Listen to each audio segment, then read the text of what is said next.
Have you ever heard of a convoy that disappeared? Not in battle, not by enemy hands, but swallowed whole by the frozen sea itself? No distress call, no survivors. Just silence. In the winter of 1942, 500 men set sail through the Arctic's deadliest waters and were never seen again. What happened in those final hours remains one of the most chilling wartime mysteries ever recorded. Stay with me till the end, because the truth of what lay beneath that ice was never meant to be found. They called it Convoy RA-43, a string of merchant and military vessels braving the Arctic to deliver vital supplies to the Soviet front. The route from Iceland to Murmansk was infamous, known among sailors as the White Grave. Temperatures dropped to -40 degrees, winds sliced like razors, and submarines stalked beneath the black water. But still, they went, because war doesn't wait for mercy.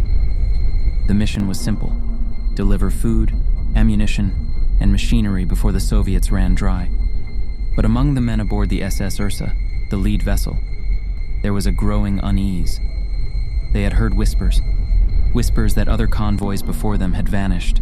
No wreckage, no SOS, nothing but drifting ice and static radio. Maybe they froze, one young gunner muttered. Maybe they just stopped existing. His captain, a weathered man named Harold Lasker, stared out into the fog and said quietly, "No, son, the sea doesn't forget, it hides." The first 2 days were uneventful.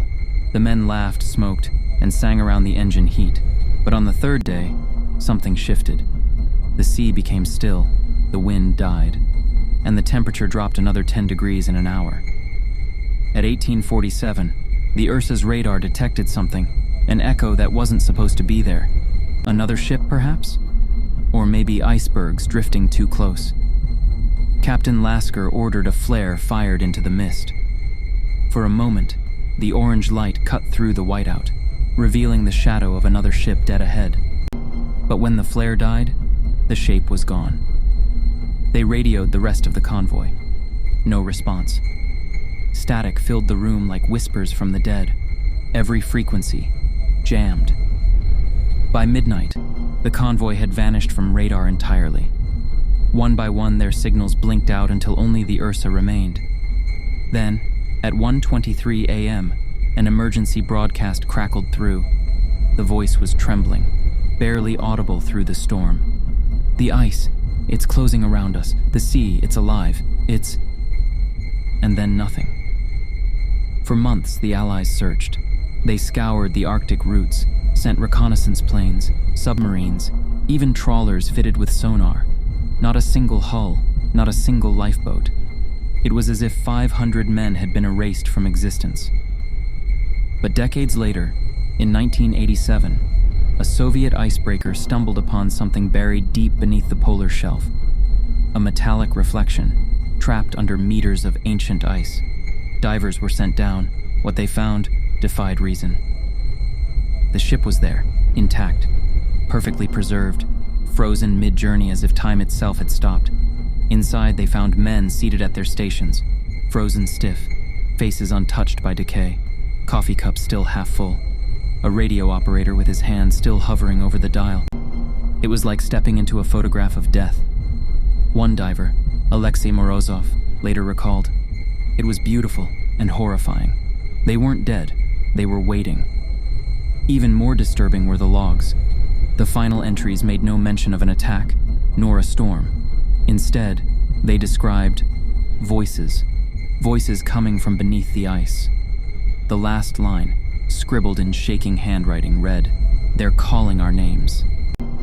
Historians tried to rationalize it. Carbon monoxide poisoning, collective hysteria, a magnetic anomaly interfering with instruments.